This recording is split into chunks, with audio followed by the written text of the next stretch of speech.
논어 46번째 시간 옹야편 10장에서 12장까지 보겠습니다. 10장 염구알 비불렬 자지도엄마는 역부적냐로이다. 자왈 역부족자는 중도입해 하나니 금 여는 획이니라. 염구, 욕먹는 염구가 나왔죠. 계속 염구가 말하였다.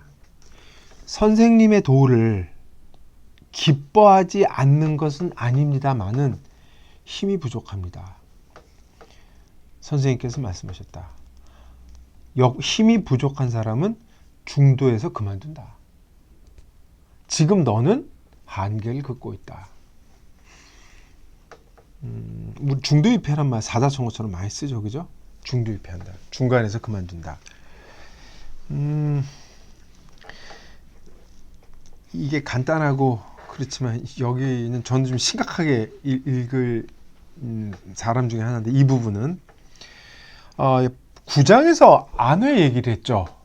일단사 일표무로 제누왕은 일불감 기우언을 불계기락하니 현재라 해야 얘기를 했잖아요. 바로 비교가 돼요. 바로 비교가 됩니다. 안회가 즐거움을 고치지 않고 가난 속에 살 수 있었던 것은 멈추려 해도 멈출 수 없다니. 선생님의 도는 멈추려 해도 멈출 수 없다. 욕파불능이라. 멈추려 해도 멈출 수 없어서 내 힘이 능갈기력, 내 힘을 다하려 해도 뭐 한다는 얘기를 하거든요. 이거는 정반대가 됩니다. 안회랑 생각해도 재밌는 이 대조죠. 역부족이란 말은 앞에 한번 나왔어요. 그 2인편에 보면 내 하루라도 2인에 힘쓰는 사람을 보지 못했다. 그런 사람이 있었더냐? 나는 미견 역부족자, 힘이 부족한 사람을 보지 못했다. 아마 이제 내가 보지 못했을 것이다 얘기를 하죠. 그때 역부족이라는 말이 나와요. 근데 그걸 뭐 염두에 두고 했는지 이제 염구가 그 말을 하니까 선생님께서 말씀하셔요. 역부족자는 중도입회니라. 역부족자는 중간에서 그만둔다. 근데 공자는 앞에서 염구가 말한 자지도라 그랬죠. 이 도라는 말을 받아서 중도입회를 일종의 펀을 하고 있어요. 공자가 이게 제가 나쁜 의미는 아닌데 이게 유머 감각이 상당하고 말 영자, 이 말 잘하는 인간들을 싫다고 맨날 말씀하시지만 언어를 굉장히 잘 구사하는 사람들. 그 중에 하나 이 말을 지금 자지도라 그러니까 도를 같은 도자인데 다른 중도로 쓴 거죠. 이 도는 자지도라 그랬을 때는 어떤 선생님의 가르침, 이 선생님이 지향하는 지점 이런 걸 가리키는데 우선 중도는 길을 가는 거란 말이에요. 같은 단어를 이제 말을 뒤집어 쓰고 있는 거죠. 근데 우리 보통 중도입회하면 중간에서 그만두다 이렇게 해석을 하는데 이걸 다르게 해석한 사람이 있어요. 이 패자를 이 패자로 보는 거죠. 죽을 패자로. 힘이 부족한 사람은 중간에 실험하다가 죽어버린다. 그래서 어쩔 수 없이 갑자기 힘을 다 쓰다 갑자기 멈추고 죽어버려서 그만두게 된다. 이렇게 뜻으로. 그러니까 힘을 다 쓰고 그냥 죽어버리는 거죠. 놀라운 거죠. 근데 너는 그런 사람들에 비해서 생각해 볼 때 너는 선을 그어놓고 있다. 내 한계가 여기다 이렇게 얘기하고 있다는 거죠. 그러니까 공자가 염구를 평가하지만 딱 한 글자에 이거는 역부족자는 중도입회는 보통 자기 생각이니까 획자 한 글자로 염구를 비판하고 있는 건데 이게 어마어마한 제가 보기엔 제가 앞에서 우리 이 제여가 낮잠 잤다가 욕을 바가지로 먹는데 그거에 비교가 안 되게 저는 센 욕이라고 생각을 합니다. 무슨 얘기가 하면 공자는 역량을 헤아릴 수도 있고 안 헤아릴 수도 있지만 실패하건 실패하지 않고 시도하다가 그걸 중요하시고요. 근데 여기는 뭐예요? 넌 이 머릿속에 선을 그어놓고 실행하지도 않고서 역부족이라고 얘기했어. 이거 욕 바가지로 먹을 일이거든요. 본인은 행정 능력이 있다고 생각할지도 모르고 어쩌고 할지 모르지만 그거는 문제가 되지 않는 거예요. 시도할 노력조차고 안 하고 있는 너의 그 태도, 그걸 획이라 한마디로 딱 어때 이런 게 아니라 한 글자로 거의 극단적이다시피 한 글자를 딱 저 이 사람을 평가하고 있는 거죠. 이 놀라운. 그러니까 연구가 논어 전반을 통해서 공자의 계속 뛰어난 행정 능력이나 개씨한테는 어마어마한 뭐랄까 칭찬이랄까 총애받는 신화였는데 공자한테 지속적으로 욕을 먹는 이유 전 여기에 있다고 생각을 해요. 한계를 그 안에서만 있는. 그걸 넘어가려고 하고 그걸 어떻게 좀 애를 써서 실패하더라도 시도해보려고 이게 않고 그 안에서만 하려고 태도가 공자한테는 되게 마땅치 않았다고 할 수가 있겠죠. 그 뒤에 보면 태백편에 증자가 유명한 말을 하죠. 임중이 도원이라. 짐은 무겁고 갈 길은 머니 죽은 후에나 그칠 것이라고 얘기를 한단 말이에요. 근데 그거에 비하면 그 무거운 짐을 지고 인이란 무거운 짐을 죽을 때까지 실천하다 그냥 죽어버린다고 얘기를 하는데 그때 중도입회라는 말이 너무 실감나게 다가오죠. 근데 얘라고 하면 안 되지.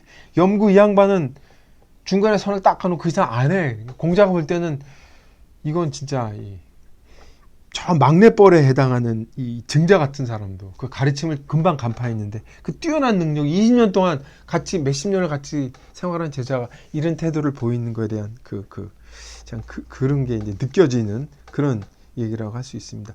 여튼 생각보다 읽기에 따라서는 되게 이 염구를 가혹하게 평가한 장이라고 생각을 합니다. 11장입니다. 자위 자하왈 여위 군자유요 무위 소인유 하라. 토를 이제 하라 명령어로 이제 읽은 거죠. 이건 자하를 앞에 두고 얘기한 겁니다. 자에게 말하였다가 되는 거예요. 자에 대해서 평한 게 아니라 자에게 말한 거죠. 그러니까 위, 왈 구문이 문맥에 따라 달라진다는 걸 염두에 둘 필요가 있겠죠. 너는 군자유가 되고 소인유가 되지 말아라. 하라 그랬습니다. 명령으로 해석한 거죠.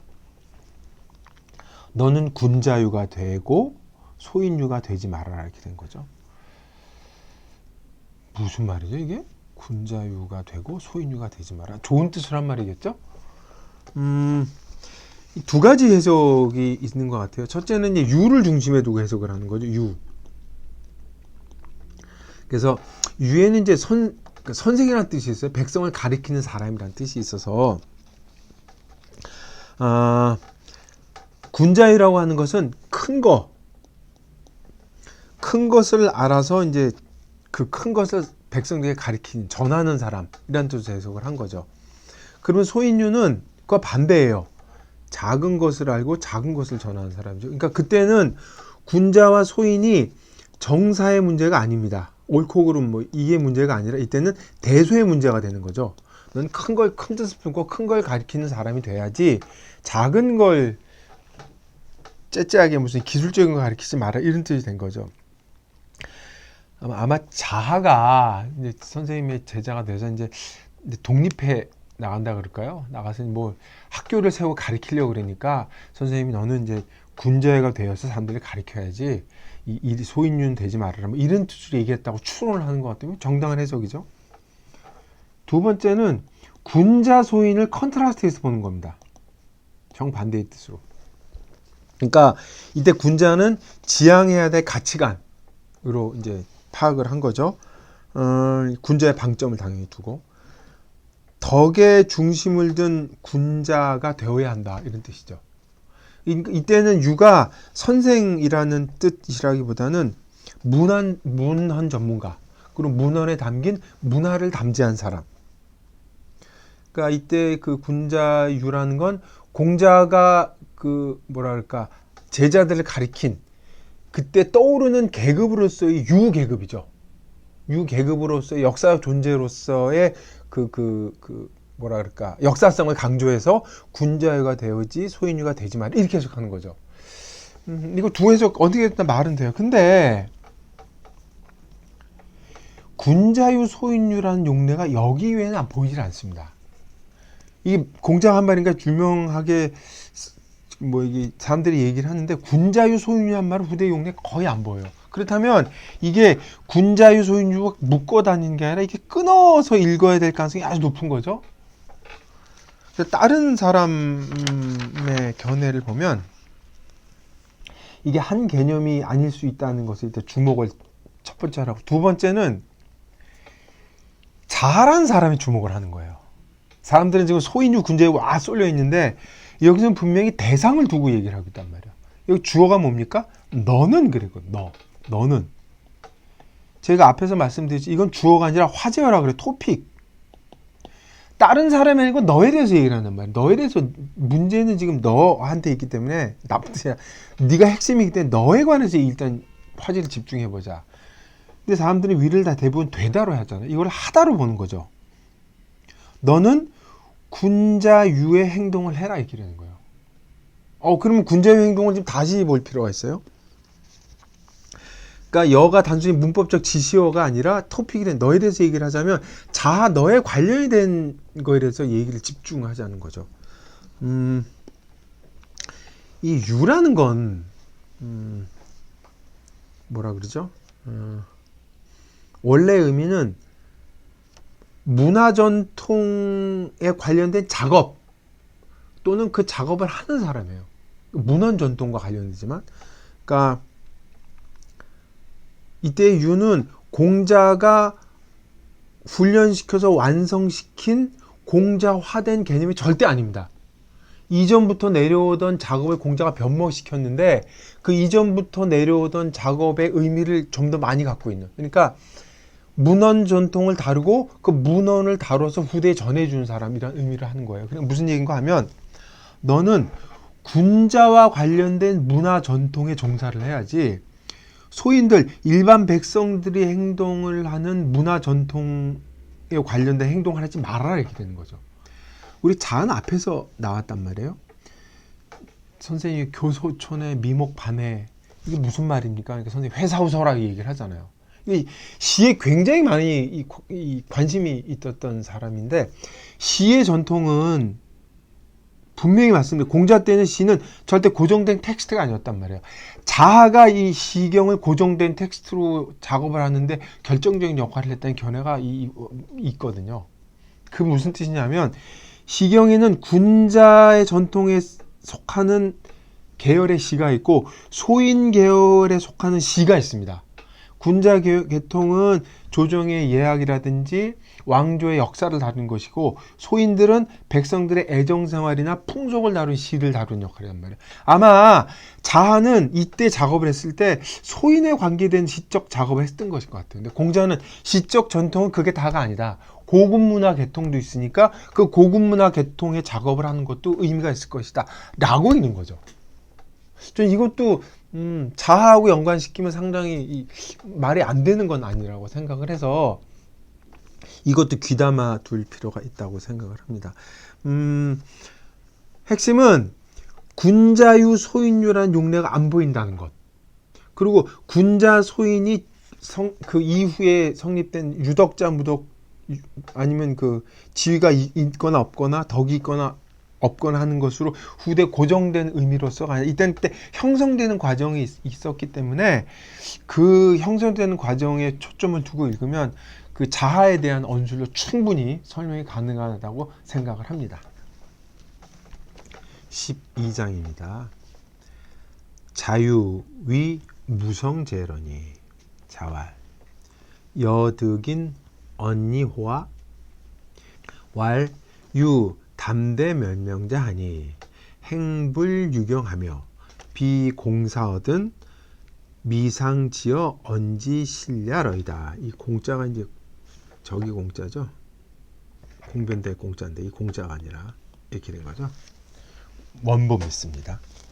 자유가 무성의 죄가 되었는데 선생님께서 말씀하셨다. 너는 여기서 사람을 얻었느냐? 담대멸명이라는 사람이 있는데 지름길은 가지 않으며 공사, 퍼블릭 어페어죠. 공사, 퍼블릭 비즈니스, 공사가 아니면 제 방에 온 적이 없습니다. 이렇게 되는 거죠. 자유가 이제 무성이라는 동네인데 두 군데가 있는데 증자도 이 동네 출신이죠. 두 군데가 있기 때문에 근데 여기는 아마 선생님께서 이 찾아가 본 걸 보면 노나라 수도 남쪽에 있는 자그마한 읍이라고 볼 수 있을 것 같아요. 그러니까 제자가 이 읍에 수령이 됐으니 한번 보러 가신 건데, 첫 질문이 그래요. 여득은 언이호와, 여기서 언은 우죠, 우. 여기서, 여기 차는 차죠. 여기서, 지금 이거는 질문, 네, 어조사고, 우차죠. 여기서 사람, 여기는 무성의가 있고, 너는 여기서 사람을 얻었느냐? 제대로 된 사람을 발견해 쓰고 있느냐? 이런 뜻이죠. 근데 그 사람 이름이 담대멸명, 이름 참 희한하죠? 담대멸명자, 이름이 멸명이에요, 멸명. 우리 보통 불빛이 명멸해 그러죠? 불빛이 깜빡거리는 거, 아마 이건 별이나 불빛에 관련된 이름일 가능성이 높습니다. 멸명인지 명멸인지 하여튼간에.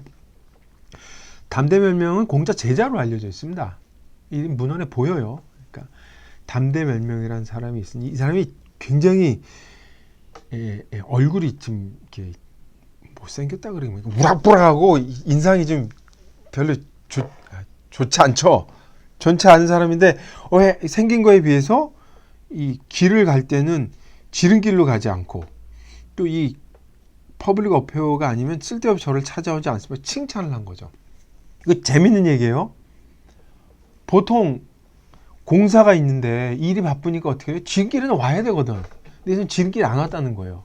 한나라 사람들이 이걸 되게 답답한 사람은 좀 칭찬을 하고 있어 그랬는데, 송나라 사람들은 행실이 되게 좋으시네 그러고 칭찬을 했다는 게 재밌는 이 차이가 있죠.